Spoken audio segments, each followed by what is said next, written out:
What's up, homies? Come join me. Come sit down. Oh, what a good day. The active rest is really starting to stack up. Let me tell you, the effort was insurmountable.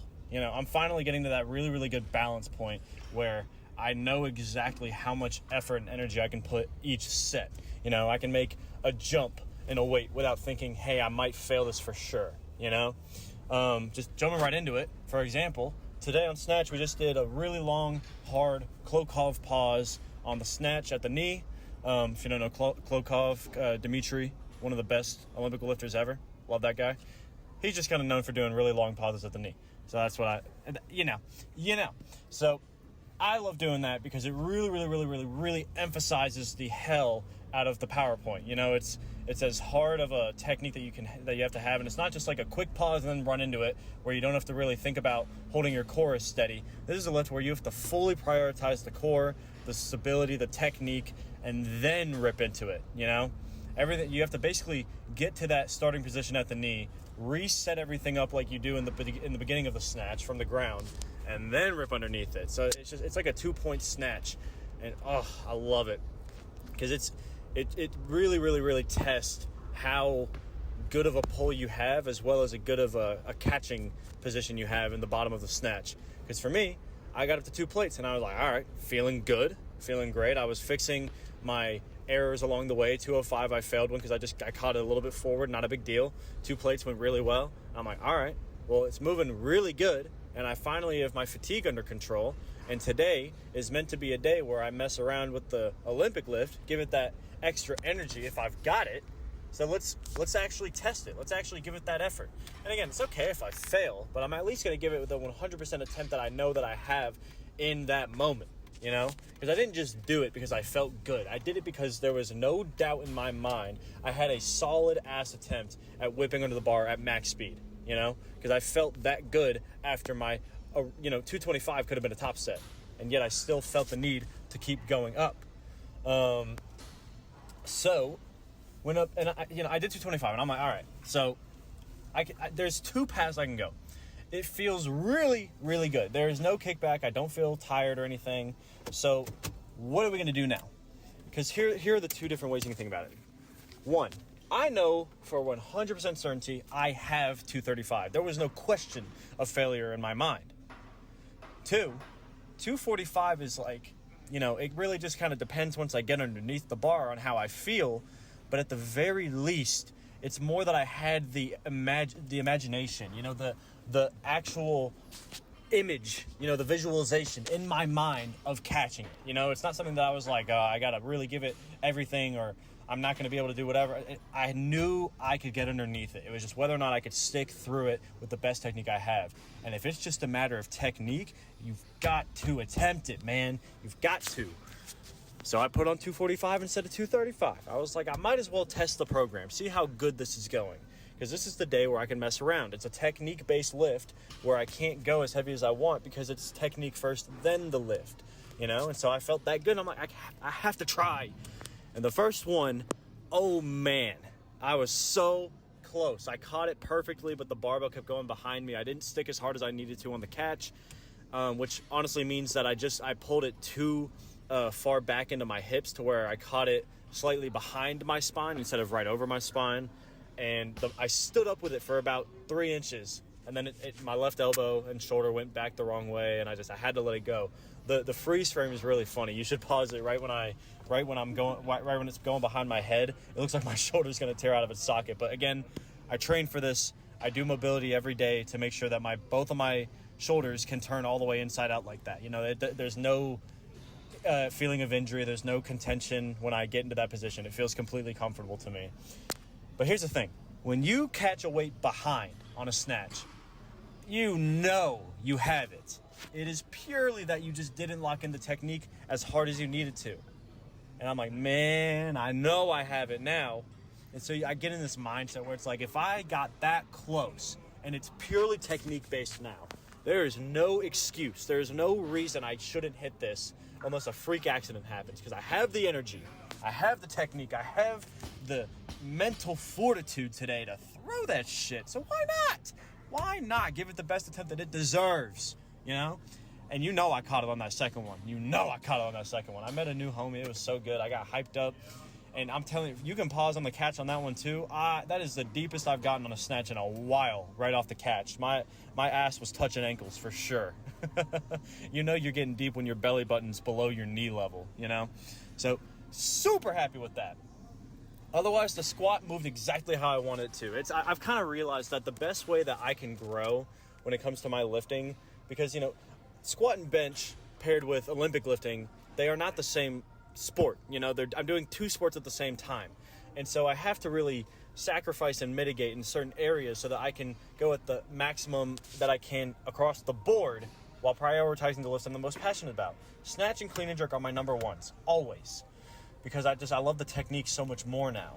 And so when it comes to squat and bench, they can grow at their own rate. They can grow a little bit slower, a little bit more progressive with the overload, And so although 365 for 5 is really light, this is deload week, man. I gotta prime the core. And let me tell you, way, way better feeling than last time. Already, 365 feels like nothing now, and especially after a heavy snatch like that, that is a good snatch, a heavy snatch.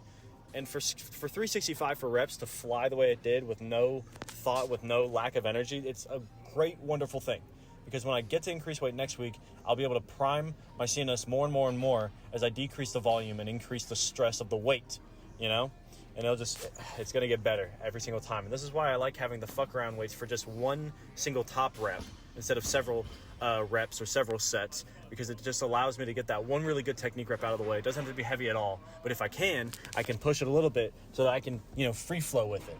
And then next week, if I got to go a little bit lighter on the Olympic lift to make the heavy squat or the heavier bench go, that's fine.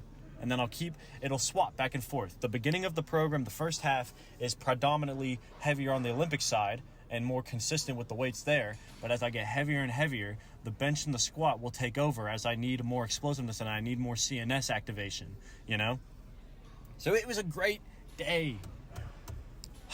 I'm so appreciative of where everything's gone. One of the biggest things that I've really, really been thinking about lately, that I sat down with my girlfriend and talked about it last night, is a lot of times you'll go through stuff. And especially when you got to go through shitty things in life, when it comes to people that you're especially close to, there's going to be times where you're going to sit there and you're going to take yourself down mentally for weeks, months, whatever.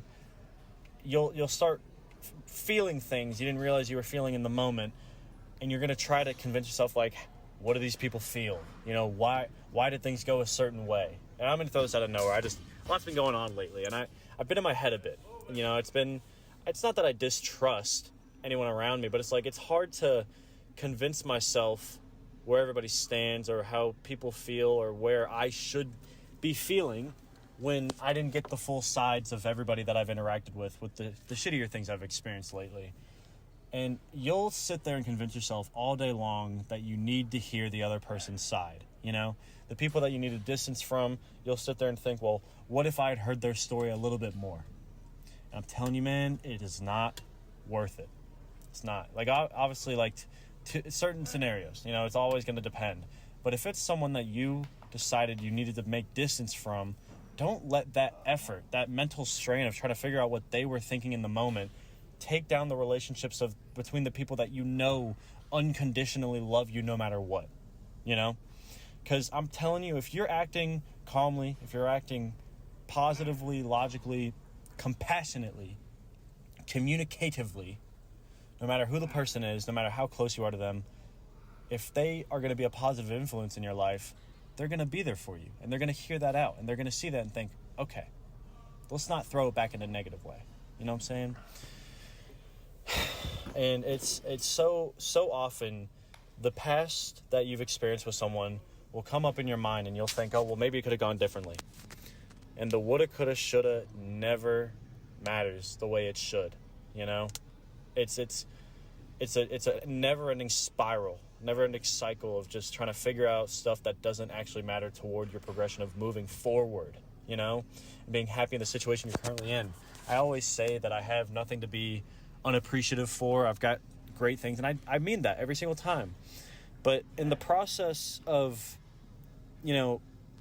dealing with certain emotions, certain feelings, certain experiences and scenarios, you got to identify, reflect, and then, overcome the things that you have to go through.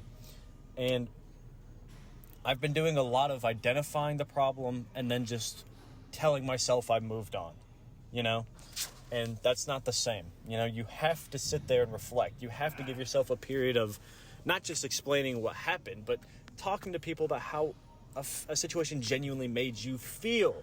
And this doesn't even just mean the shittiest things you go through. Just think about it in the gym. Even if you go in and you try your best and you eat shit and it doesn't go the way you want to, and you're telling yourself that your program's bad and it's not the way it's supposed to, talk to someone first. Talk to someone. Be okay with that failure. Remind yourself that that's going to be the reason you grow. The light squats today are going to be the reason why my CNS is primed next week when I go so heavy. There's so much back and forth where you can either spend all your mental energy thinking about things that you have no control over when it comes to what other people think, or you can say, well, these people already unconditionally love me and already can unconditionally give me that support that I need no matter what happens. So why am I trying to give the more negative people in my life all that attention when it's not going to be dished back at the same rate? If they're not going to give it back the way that you give it to them, then why take yourself down with them? Especially there's gonna be times where you'll run into said people or said experience again way later down the road, like another failed lift per se that you thought you overcame and turns out you didn't, or you're at least not ready in that moment. And it's not about saying that you made no progress or that nothing that happened was worth it. It's about saying, well, I gave it my best effort, didn't I? So what can I do differently to move forward in an even better way?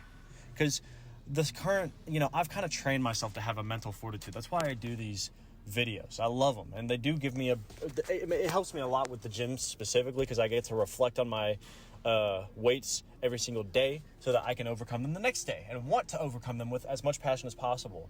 When it comes to I don't like talking about my personal stuff as much on here, because it's like, I don't want to be super philosophical with you guys. I like talking about the weights, but there are days when I need it too, and I finally kind of opened up, cracked the shell open to my girlfriend last night.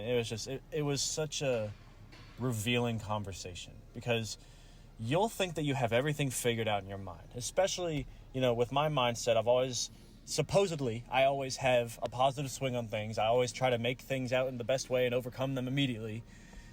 And you sit there and you talk with someone else instead of sitting here talking to my phone, and the perspective that you get from other human beings is priceless. That's partly why I decided to upload these publicly. When I first started a year and a half ago about now, it wasn't just to get on YouTube or whatever. It was purely just to have an unbiased audience say, well, here's my perspective. How does that sound? And I'm like, shit, I never thought about that. Look at me now. I had someone comment last week, maybe I should try to rest more. It could do something for you. And it was a positive comment. They dished it out positively. They threw it out without being like, you are doing it wrong. You need to do it this way. They were just cool about it. They were just like, hey, I've made good growth this way. Maybe it'd work for you if this is how you're feeling. And I'm like, damn, well, I am feeling that way. And your perspective is a positive one. So why not try? Why not give it that little bit of effort? Why not give you that little bit of attention instead of the little negative voice in your head that's telling you that you're not training hard enough? And I gave myself that one active rest day, and it's all I needed to crush all my weights. I have never thrown things so consistently than in this program. They're not as heavy as they've been, but I'm telling you, the peak is coming. It's coming quick. It's wild. It's honestly, I'm a bit overexcited because now I want to throw 275 again on Snatch, because I used to be peaked for it before I got injured again. But I got to take my time. It's 255 this cycle, 265 next cycle, then 275, because I want to earn it. I want to earn every step. And just like I want to earn the weights, I want to earn my relationships. I want to earn the positivity that people dish out to me. I don't just want to sit there and expect it or say that I deserve it. It's just a matter of, I want to give people as much positivity as I can, and not even that, just be able to open up to said people that want to just sit there and help me out when I need it, whether I want to admit that or not. So when I get to open up in that way, it opens up some floodgates, man. You'd be surprised. I always said, talking for over 10 minutes on this video, I'm surprised even now by the stuff that's in the back of my head that I wasn't thinking about today, but it was there, you know? It comes out tenfold when you talk to real life people. You know, that's why therapy is such a great thing. It's someone you have no idea who they are. There's no bias. There's no expectation.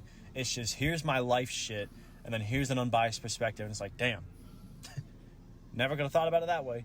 You know? You'll realize things about yourself the more you open up and the more you accept the positive relationships that you have in your environment, rather than sitting there brooding over the negative ones that you never got to get full closure on.